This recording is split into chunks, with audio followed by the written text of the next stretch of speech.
నమస్తే అండి. ఇది మా పెరట్లో నాటుకున్న మునగ చెట్టు. విత్తనమే నాటాము.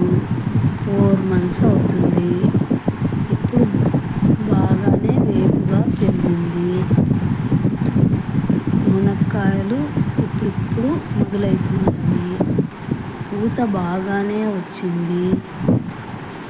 పూత ఇట్లా బాగా వచ్చింది, కానీ ఆ పూతకు మొత్తం ఒక్కొక్కసారి ఒక కాయనే వస్తుంది.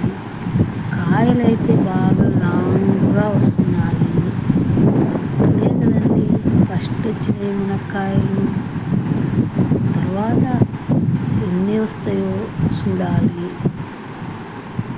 మొన్ననే పెయింట్ వేసి చెట్టు దెబ్బ తినింది, కొంచెం పెయింట్ పడి. మళ్ళీ